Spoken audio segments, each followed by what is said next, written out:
Ô, gente, quando a gente sonha assim em ter filho e esse sonho vira um problema que exige tratamento médico, sabe o que acontece? Surgem tantos sentimentos que às vezes a gente não consegue nem administrar, que podem levar até uma crise emocional, sabia? A gente sente medo, angústia, decepção, né? Um sentimento assim de incapacidade. Afinal, esse é um cenário que a gente nunca imaginava que poderia acontecer com a gente, né? E aí, além de a gente não se sentir preparado para enfrentar, o que afeta mesmo é a falta de informação sobre o que a gente pode fazer nesse caso. Como é que funciona um tratamento, por exemplo, né? Pode agravar a situação, pode melhorar? O que é infertilidade? Será que eu tenho? Quais são as causas? Quantas mulheres e quantas famílias sofrem com esse problema hoje em dia? E outra coisa, gente, já parou para pensar, será que esse é um problema exclusivo nós, mulheres? É sobre esse assunto que eu converso hoje com a doutora Ionara Barcelos, está aqui do meu lado. Bem-vinda, doutora Ionara. Obrigada por atender o nosso chamado. Eu vou levantar para cumprimentar o doutor Rodrigo. Bem-vindo, doutor Rodrigo Manieri. Prazer enorme recebê-los aqui. Vocês já sabem que nos bastidores eu contei para eles que o programa assim tá rapidinho, porque agora a gente tá começando às 14h, né, gente? Então, eu já vou começar assim, ó, direto no assunto, vamos ao que interessa, o pessoal de casa se informar, né? E poder entender, né? Vai que tem alguém com esse exato problema nesse minuto. Então, vamos fazer um bate-bola aqui? Um começa, o outro termina, o outro completa, é uma conversa, viu, gente? Então, vamos começar com a pergunta clássica, né? O que é? O que é a infertilidade? A infertilidade é um quadro fixo ou isso pode acontecer de mudar? Tá, então assim, nós chamamos de infertilidade quando um casal está tentando engravidar há pelo menos 6 meses, se a mulher tiver mais de 35 anos, ou 1 ano. Então, um casal em que a mulher tem menos de 35 anos e está tentando engravidar há pelo menos 1 ano, esse casal deve procurar alguma investigação. Entender o que está acontecendo, né, nesse cenário. Entenderam, gente? Então, olha, planejei engravidar. Vamos supor que eu tomo remédio. Parei de tomar remédio hoje. Daqui 3 meses eu engravidei, calma, ainda não é um problema. Não, não é um problema. É só depois de 1 ano, né? Exato. E existe... Vamos supor que se instalou esse caso. Não, olha, eu realmente estou com essa dificuldade de engravidar. Isso é a infertilidade instalada? Isso a gente... o nome que a gente dá para essa dificuldade de engravidar é infertilidade. Dificuldade, gente, de engravidar. Exato. Não quer dizer que não vá. Exato. Não é isso, Rodrigo? Exatamente. Então, agora vamos ajudar o pessoal de em casa. Então, estou nesse quadro, estou com dificuldade de engravidar. Quais podem ser as principais causas? Olha, você quer falar? A gente divide as causas, obviamente, nas causas mais femininas e nas causas masculinas, né? Que precisam ser identificadas ao mesmo tempo, obviamente. Olha, peraí, que você trouxe uma coisa nova que às vezes a gente não pensa. A infertilidade pode ser também dos meninos.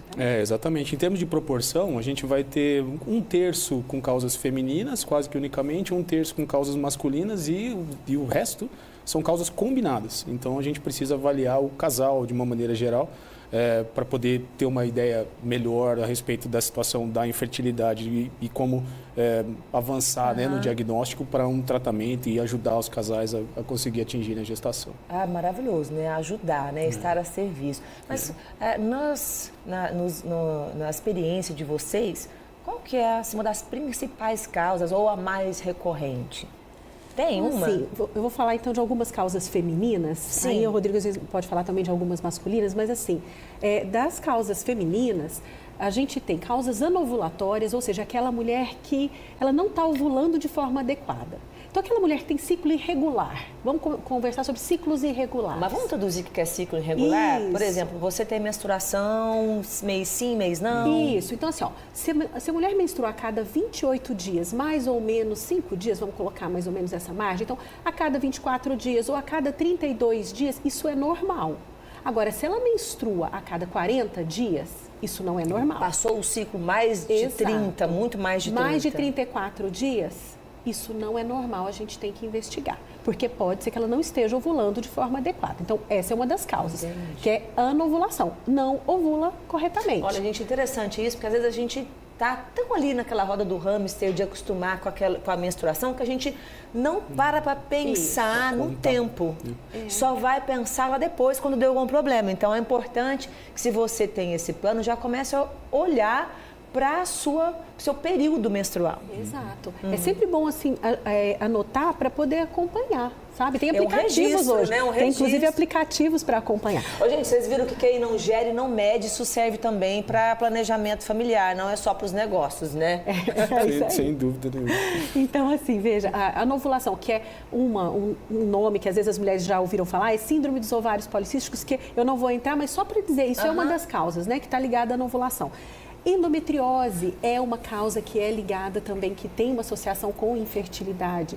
Ou obstrução tubária, que significa o quê? O que é a tuba, né? A gente tem o útero lá bonitinho, tem aquela comunicação entre o útero e os ovários. Essa comunicação a gente chama a tuba uterina. E às vezes ela está fechada, ela está obstruída. Essa também é uma possível causa, né? Então, tem que Outras olhar. causas hormonais também podem levar à dificuldade de engravidar. Aumento excessivo de peso, a gente tem uma associação de obesidade com dificuldade. Ou peso muito baixo baixo. também, né? Exato. Então, assim, falar mais rapidamente sobre as causas femininas, eu acho que seriam essas. Então, calma. Calma. A gente tem que avaliar Exato. e pensar num tratamento. Agora, deixa eu falar com o Rodrigo sobre as causas nos meninos. No caso dos homens, né, a primeira pista que a gente tem é com avaliação seminal, né? Então, às vezes, um exame simples de análise do sêmen pode dar muita informação para a gente, né, a respeito dos problemas que podem haver de quantidade, de movimentação do sêmen e outras características que a gente observa também, né? Então, esse seria, na grande maioria das vezes, o primeiro passo para avaliar as situações dos homens, né? Mas outras situações até do estilo de vida, né, dos homens, não só dos homens, mas das mulheres também, em termos de hábitos, né, o cigarro, o álcool, né, o excesso de peso e falta de atividade física, todas essas coisas podem interferir na qualidade, né, do óvulo e do Gente, espermatozoide. é na qualidade, né? tá? Vocês estão entendendo isso? Porque Sim. às vezes... Não, olha, não, mas tá tudo certo comigo, mas é a qualidade daquele produto que você gera. Daquela célulazinha lá, que é o que a né? gente precisa, né, para poder gerar um bebê. Rodrigo e Ionara, identificou que tem um problema, quais são os tratamentos? Não me fala agora não. Espera aí que eu vou aqui dar um recado pro pessoal de casa e daqui a pouco a gente volta nesse assunto. O assunto aqui hoje é infertilidade. A gente já falou sobre o que é, sobre causas, e eu queria falar sobre diagnóstico agora, doutores. Quem começa? Rodrigo?